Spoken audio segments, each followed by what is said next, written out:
This is it. This is the B-29, the plane you've been waiting for. And it was worth waiting for. It's the biggest, fastest, mightiest heavy bomber in the world. It can travel farther and higher than anything else on wings. It has a pressurized cabin, permitting high-altitude flight without oxygen masks. It has 5 remotely controlled, electrically driven turrets, each carrying twin 50s, with a 20-millimeter cannon added to the turret in the tail. Yes, the B-29 is everything you've been promised. And the pilot who flies one has an enviable job. Important, glamorous, and tough. Here's a B-29 pilot. He's measuring the distance between pin centers on the left landing gear. This part of the job isn't so glamorous. But it's the pilot's responsibility to make sure that everything on this biggest bomber in the world works properly. If you were a B-29 pilot, here's exactly what you'd have to do before an operational flight. Check the nose wheel. See that the tires are inflated to 45 to 50 pounds per square inch.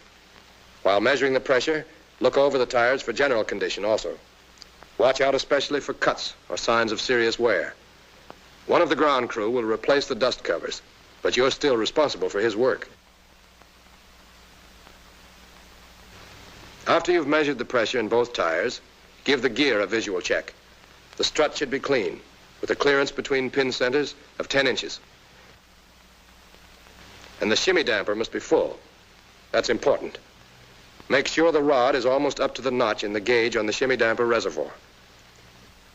Now you can look over the engine cowlings on your way to the other main landing wheel. This gets the same inspection you've already given its mate. The co-pilot ducks into the wheel well to inspect the equipment there, while you work on the wheels. Measure tire pressures again. On these tires, the pressure should be between 75 and 85 pounds per square inch. Inside the wheel well, the co-pilot examines the wires, connections, and switches. He makes sure all the cannon plugs are on tight, paying particular attention to the plugs on this motor, which opens and closes the nacelle doors, and also to the plugs of the normal and emergency landing gear motors. Then he turns around to examine his side of the strut. He looks it over and inspects the brake lines, making sure that the hose is not chafing and no fluid is leaking. Meanwhile, you're checking the clearance between pin centers again. 13 1/4 inches. Right. Now, are the wheel chocks in place? One behind the inboard tire and one in front of the outboard tire, just as it should be. Next, check the cowlings, inspection doors, and inspection plates. You've already examined some of them, but you must be sure all of them are okay. The other members of the crew help you out with these inspections. Here, for example, a gunner tests the fastening of the top cowling. But you'll have to check the security of the other coverings, and there are a lot of them all over this ship. While you're walking along, you can examine the wing seams. Fluid leaking from them means trouble. Now to check the ailerons and trim tabs. All control surfaces and all trim tabs must be inspected. Test the tabs for excessive hinge play by shaking them, and see that the gas tank caps are tightened. If there were extra fuel tanks in the bomb bays, their connections would have to be examined. But now the pilot and the co-pilot continue their tour around the plane. They have a lot to check. Hatches, windows, control surfaces, trim tabs, inspection plates, and doors. But the pilot and co-pilot aren't the only crew members with inspections to make. The gunners, for example, besides helping the pilot check the airplane, must also be sure the guns and gun cameras will work properly. They must inspect all 5 turrets in the same way they're now examining this lower rear turret. After they have the dome and gun cover removed, they see that the ammunition moves freely in the chutes and is correctly loaded. The guns just don't fire with the cartridges in backwards. They also check the safety wiring on the gun mounting bolts, up in there. Then the gun charging switches are put on reset. That conserves the CO2 pressure, which automatically charges the guns. Finally, the gun camera is inspected. Enough film, speed set at 16 frames per second, lens adjusted to the brightness of the day, and the interval control put at the desired number of seconds and turned on. And this turret is all right. The dome and gun cover can be replaced. The tail turret is checked by the tail gunner, but again, the pilot is responsible. If the guns fail, he gets the blame. so he watches the tail gunner as the Shatterall feed mechanism is inspected. Now the other gunners only have to lock the latches. Elevation latch locked. Azimuth latch locked. The doors are shut and fastened, and the gunners can go to another turret. And there's still more work to be done. Each engine must be pulled through 15 blades, with only 2 men per blade. The engineer takes care of that. He sits at his position, making sure that all switches are off, while the 4 engines are pulled through. And now the co-pilot puts on his clothing and collects his equipment before joining the rest of the crew for inspection. Notice that the crew members wear fatigues while making their inspections and change into flight clothing only when they are ready to enter the plane. The examination of the exterior of the airplane is completed, so the crew can fall in for the check of their personal equipment. That's the last item of the before entering the airplane part of the procedure. And it's strictly the pilot's job. Your job. You are responsible for the men as well as the plane. If they fail, you're at fault. Each crew member must have his electrically heated flying clothing, parachute, oxygen mask, knife, a quart of water, and Mae West. Steel helmets and flak vests are already inside the ship at the positions. Apparently, these men are completely equipped. But don't think they only have to climb into the ship and fly away. There's a lot yet to be done. Let's go along with the pilot again and see what he has to do to take a B-29 into the air. He climbs in through the hatch in the nose wheel well. That entrance is also used by the co-pilot, engineer, navigator, radio operator, and bombardier. There's work for every man before the engines are started, during engine starting and warm-up, before takeoff, after takeoff, and then a whole list of additional things to do before landing again. As soon as the radio operator gets in, he climbs back to close the pressure door between the forward compartment and the forward bomb bay. The bombardier is the last one in, so he closes the hatch. The gunners close the pressure doors in their compartment. They also open the cabin pressure valves, which will now automatically maintain the cabin pressure at the desired level. 3 compartments in the plane, the pilot's compartment, the gun control compartment, and the tail gunner's compartment, are sealed off from the rest of the fuselage and supplied with this compressed air. The cabin pressurizer keeps 8,000 feet altitude inside the plane until the outside is at 30,000 feet. If the plane gets higher than 30,000 feet, the pressure inside drops off gradually, but it is always 13.4 inches of mercury more than the outside pressure. But let's get back to flight procedure. The gunners take care of the other pressure door in their compartment. But what about the pilot? That's you. You already have your chute fastened, your Mae West on, and the seat adjusted. So you put your throat microphone and earphones on. If you put the mic on first, you won't get so badly tangled in the wires. Don't forget to plug in your disconnector cord. Now to start work. Ask the engineer for forms 1, 1A, and 01-1-40, and look them over. Be sure that everything on forms 1 and 1A has been checked. Pay particular attention to the list of defective equipment. If anything vital is out of order, it must be fixed before taking off. The weight and balance computation is in form 01-1-40. That's important. Make sure it's correct. When you've examined all the forms and signed them, you can give them back to the engineer and tell him to start the putt-putt. You have to turn on the emergency ignition switch. The tail gunner looks after the putt-putt, starting and stopping it on orders from the engineer.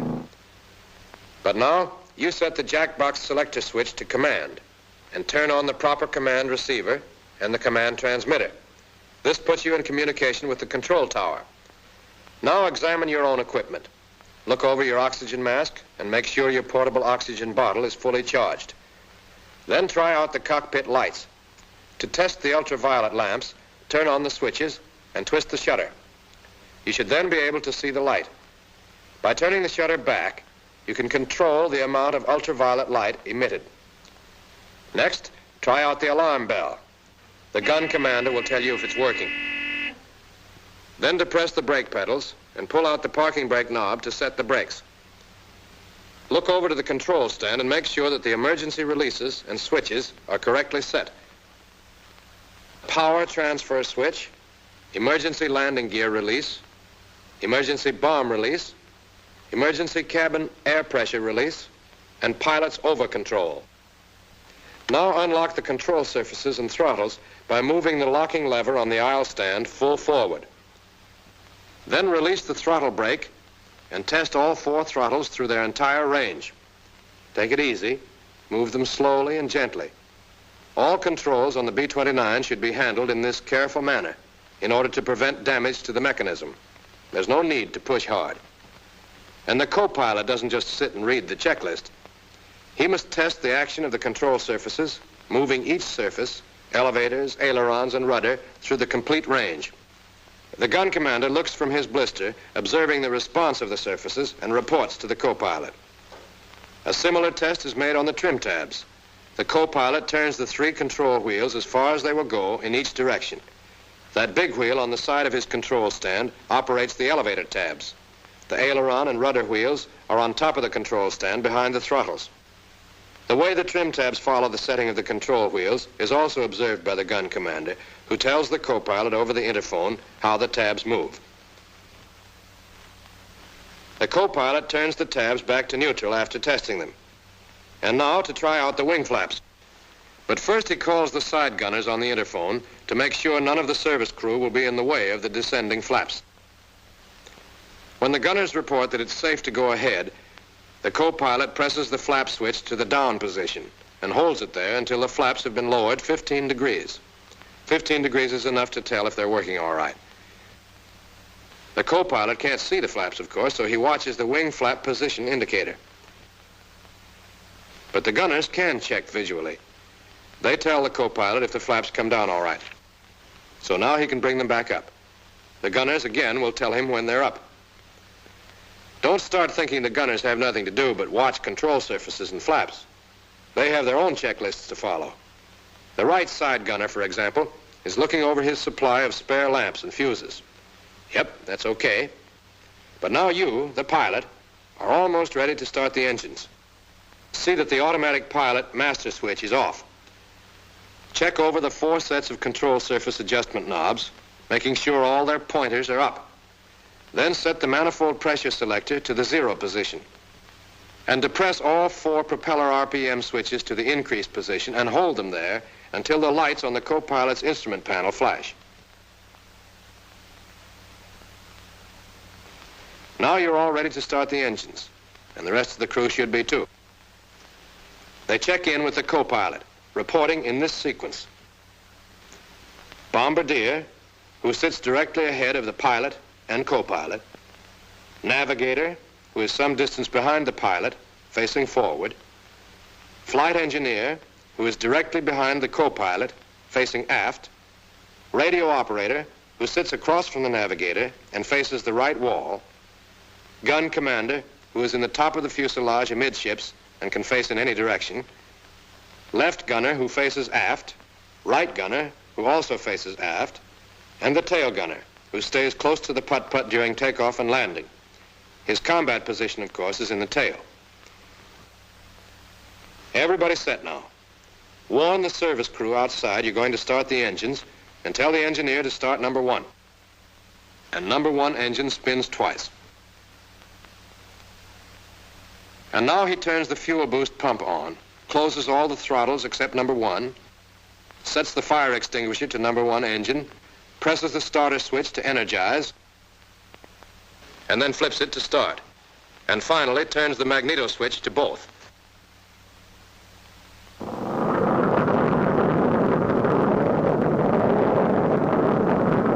You have to push the throttle to 1200 RPM and signal for number 2. The same procedure is repeated until all 4 engines are running. Now that the engines are going, vacuum pressure is available to operate your gyro flight instruments. So the gyro compass and the flight indicator can be uncaged and set.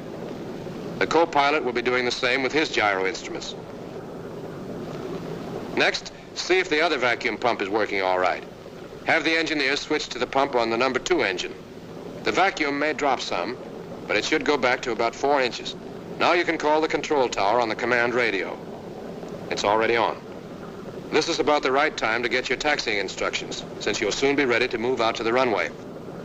At the same time, ask for the field barometric pressure so you can adjust the altimeter. It must be set carefully to the correct pressure, in this case, 29.84 inches. Obviously, an accurate altimeter is a vital necessity, especially if you may have to fly on instruments. Next, you want the bombardier. You know he sits back with the navigator and the radio operator until the ship is in the air. But right now, he has to come forward to make the final checks on the bomb sight. He's already completed the regular pre-flight inspection of his equipment. All he must do now is see that the bomb sight is entirely ready for takeoff. The directional clutch should be disengaged and the secondary clutch engaged by turning it clockwise. Then the drum wheel must be turned counterclockwise as far as it will go. That does it. He's all set to take off.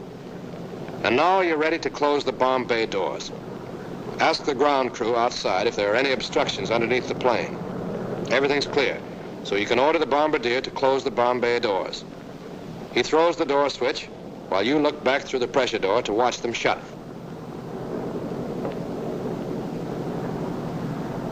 The rear bomb bay door is looked after by one of the gunners, who will tell you when it's closed.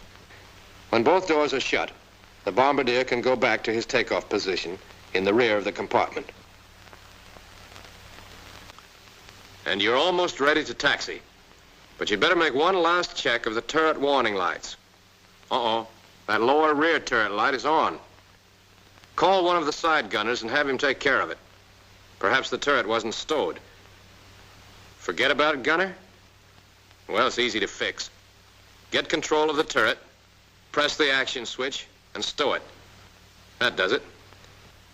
There, that turret warning light is off now. And everybody's set. Switch your jack box back to command and signal the ground crew outside to remove the wheel chocks and get a safe distance away from the airplane. The co-pilot warns the crew to stand by to taxi. And you can release the brakes and move the ship out to the runway.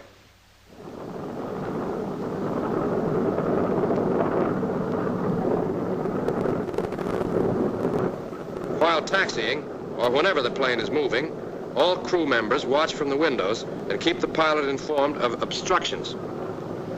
The gunners can provide the most help since the blisters give them a wide view. This is a big airplane. It's mighty easy to hit a fuel truck or another ship and clip off part of the wing or stabilizer. And that doesn't help the flying characteristics a bit. Notice the flaps are kept in the up position. If you taxi with them down, the undersurfaces are likely to be damaged by pebbles blown back by the propellers. After you've stopped at the edge of the runway, put in your call to the control tower for permission to taxi on the runway. When the tower has given the clearance, move on the runway. Steer with the outboard engines, not the brakes. Excessive use of the brakes on a plane as heavy as this one will wear them out quickly.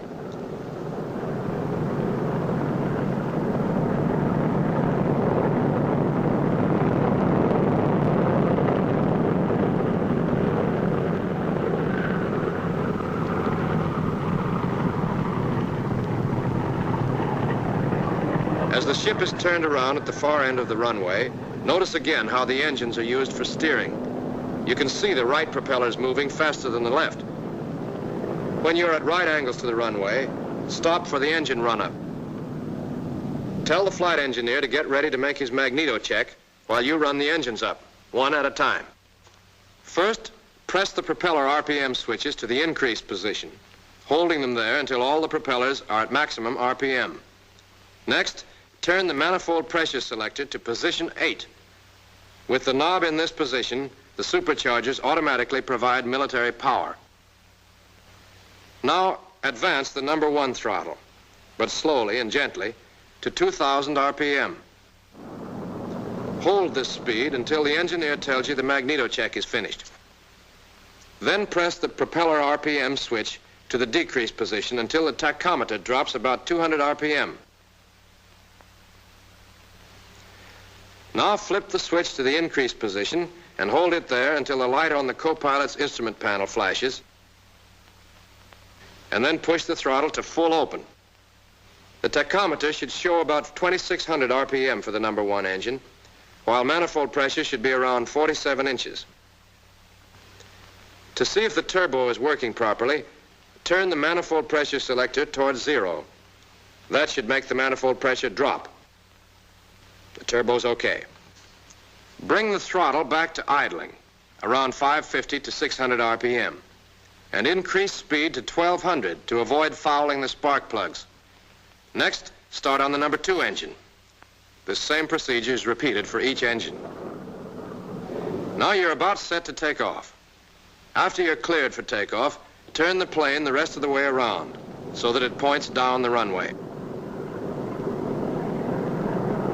And stop again while the co-pilot lowers the wing flaps about 25 degrees. He can tell when they're right by looking at the wing flap position indicator. And the gunners can check on the accuracy of the indicator by watching the flaps from their blisters. They report on the approximate flap position over the interphone. When the co-pilot tells you the flaps are okay, fasten your safety belt and set the manifold pressure selector to position 8. Next, set the propeller RPM switches to increase RPM and wait for the lights on the co-pilot instrument panel to flash. Then warn the engineer to be ready for takeoff. Stand by for takeoff. Now you push on the brakes, hard, and open the throttle slowly until the manifold pressure gauge reads about 40 inches. Then release the brakes.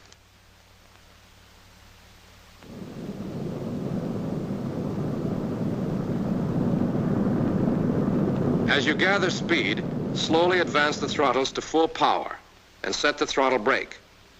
Manifold pressure should go up to 47 or 47.5 inches. RPM should go up to 2600. Continue accelerating down the runway until the indicated airspeed gets up to 95 miles per hour. Then slowly pull the control column back, putting the ship in a flying attitude. The plane takes off without further action on your part when it gets flying speed. The exact speed at which it will leave the ground depends on the weight. When the ship is airborne, apply the brakes to stop the wheels, and then have the co-pilot retract the landing gear. He has to hold the landing gear retracting switch in the up position because the switch is spring-loaded. The co-pilot makes sure the nose gear is up by looking through the inspection door on the floor of the cockpit, just ahead of the aisle stand. The wheel is there, all right. At 160 miles per hour and 500 feet altitude, the co-pilot retracts the flaps, snapping the switch on and off until the indicator shows that the flaps are all the way up. The side gunners should be watching from their blisters as the plane takes off. They tell the co-pilot when the flaps and landing gear are up. Now you ought to change from takeoff power setting to climbing. Adjust the manifold pressure selector until the manifold pressure drops to 43 inches. And decrease propeller RPM to bring the tachometers to 2400. You can order the engineer to have the putt-putt turned off now and tell the bombardier to come forward and take his combat position in the nose of the ship. If this is an operational flight and enemy opposition is expected, have the men put on their flak vests. These vests are made of small overlapping links of tough steel sewn inside canvas. Quilting on the inside of the canvas provides further protection and also cushions the shock of impact. Above 10,000 feet, oxygen masks must be worn by one man in each compartment. When you reach the desired altitude, level off and tell the engineer to set up cruising conditions. First, you move the throttles back to about 65% of full power. Individual manipulation of the throttles may be necessary to keep each engine at the same manifold pressure. Now you adjust the propellers and manifold pressure, so turn the controls over to the co-pilot. Start with the props. Press the propeller RPM switches to decrease and bring all 4 propellers to 2,000 RPM. Then turn the manifold pressure selector down until the manifold pressure drops to 30 inches. The needles should stay together in this case. There you are, 30 inches. Considerable juggling of throttles, propellers, and supercharger may be necessary before you get it just right, but that's how you get a B-29 into the air. It's a big, heavy, and powerful airplane. Bigger, heavier, and more powerful than anything you've ever flown. For that reason, it must be handled gently and precisely. You must carefully follow the prescribed procedures. Even a super bomber is no good to the Army if it's in little busted up pieces. But don't get jittery. The 29 is a sweet ship to handle.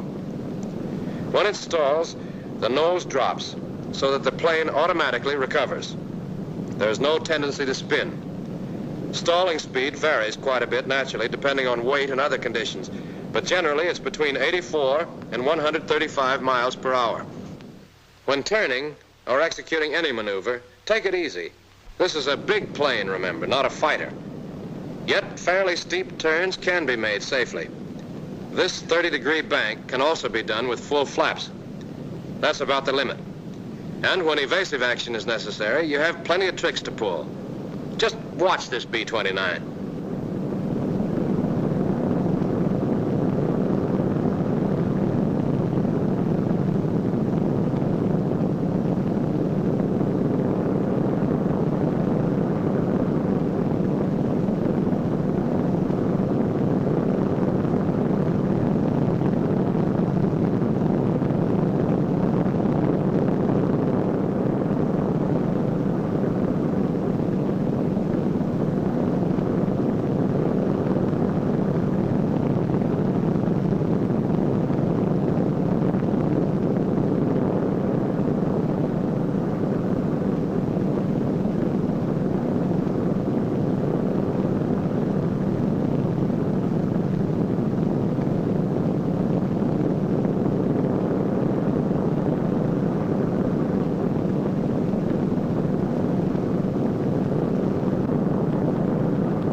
And the B-29 does more than just fly well.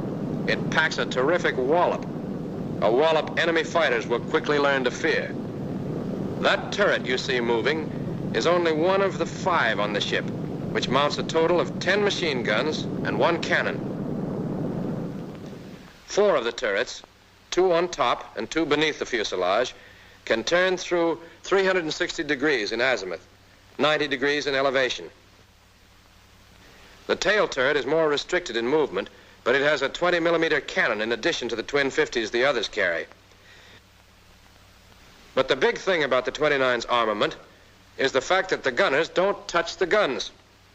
The guns are controlled remotely from special sights, and any gunner can fire almost any turret. For example, one side gunner might have control of 2 turrets, firing 4 caliber 50s at his target.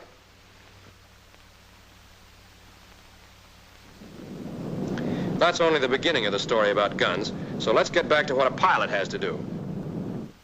Now you're ready to land. Since you've descended below 10,000 feet, remove your oxygen mask. Tell the co-pilot to take over control of the ship so that you can get out of your flak vest. The vest is easy to take off. Just pull on the cord and it drops away. This speed of removal becomes important if you ever have to bail out, since the vest is worn over the parachute and, well, you figure it out. If you've been riding with the automatic pilot, turn it off. You can't use it for landing, of course, or when taking off, flying turbulent weather, or setting trim tabs. The co-pilot should now warn the crew to prepare for landing and tell the bombardier to climb out of his seat in the nose and get in back with the engineer. Then the co-pilot has the engineer start the putt-putt.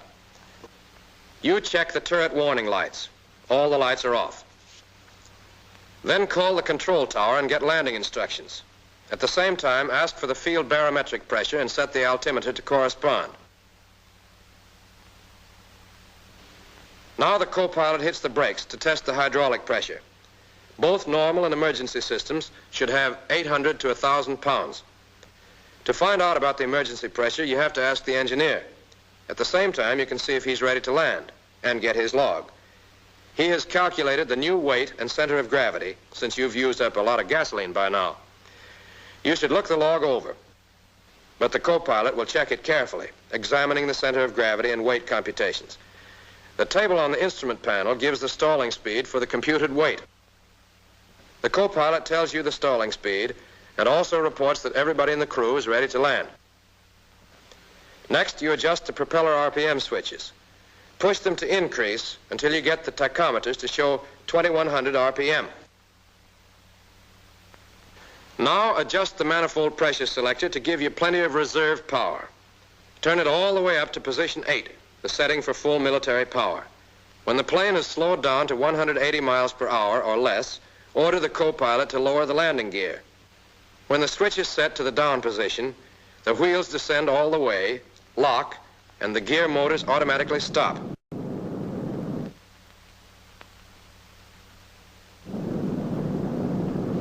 When the left and right gear are down, the side gunners, who should now be watching the wheels and flaps, will report to the co-pilot. He himself can make sure the nose wheel has been lowered all the way by looking through the window in the floor of the cockpit. Next, the flaps should come down. If you've been in combat, the co-pilot should lower them first only 5 degrees. If they were damaged, lowering them all the way might rip them off the wing. The gunners can look them over and report on their condition. The flaps are all right, so the co-pilot can lower them 25 degrees. Notice that he snaps the switch on and off. That way, the flaps descend gradually, and a sudden change in the lift characteristics of the airplane is avoided.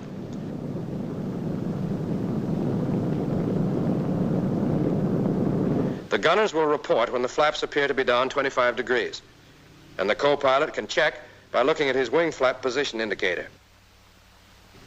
When he has the flaps where he wants them, he'll tell you. Then you'll probably have to reset the trim tabs because of the change in the flap position. Next, adjust the throttle brake to a comfortable tension. And don't forget to turn off the detonator power switch. Now make a standard approach, keeping the speed about 30 miles per hour above stalling.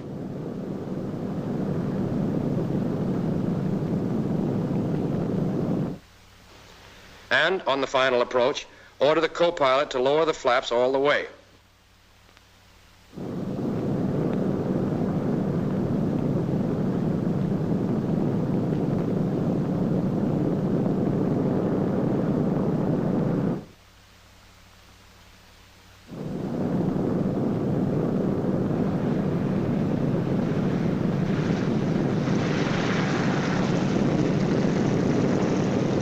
When you touch the ground, the plane should be slightly tail low and going between 95 and 100 miles per hour. Notice how the main wheels bear most of the shock of landing.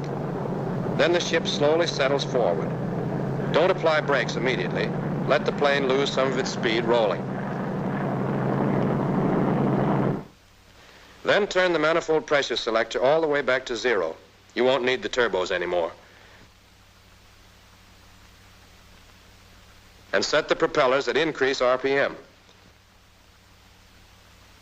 Raise the flaps now while you're taxiing and have plenty of power. You're down now.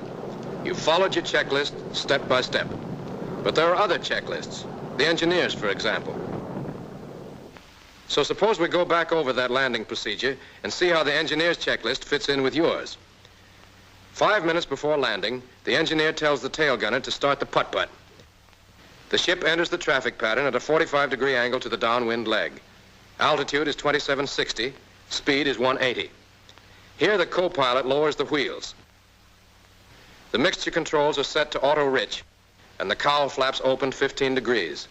At the end of the downwind leg, the speed should be about 140 or 150, and at least 3 generators must be on. The co-pilot lowers the flaps 15 degrees. After the pilot makes the procedure turn, the altitude should be 2260 feet. The co-pilot lowers the flaps to 25 degrees. The pilot sets the manifold pressure selector to position 8 and adjusts the propellers to 2100 RPM. Just before the final turn, the engineer checks the magnetos and turns the boost pumps on. Around the turn, on the final approach, speed should be at least 140, altitude 800 feet. Also, 6 generators should be on. Finally, the co-pilot lowers the flaps all the way and calls out airspeed and hydraulic pressure as the ship descends to the runway.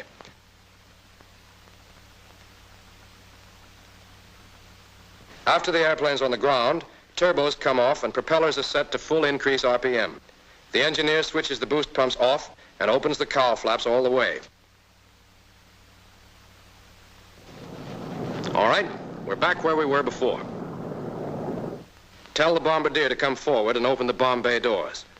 The doors should always be kept open when the ship is standing still to prevent the accumulation of gas fumes. Next, turn off all the switches. Then you can get rid of some of your equipment that remains inside the ship and climb out for the after-flight inspection. Yes, you start with an inspection and finish with an inspection. If there was anything wrong, now is the time to find out about it. And now is the time to correct it. Yes, this is the airplane that you've been promised. Now it's up to you to weld this airplane and its crew into a single, irresistible instrument of destruction. That can be your promise to us.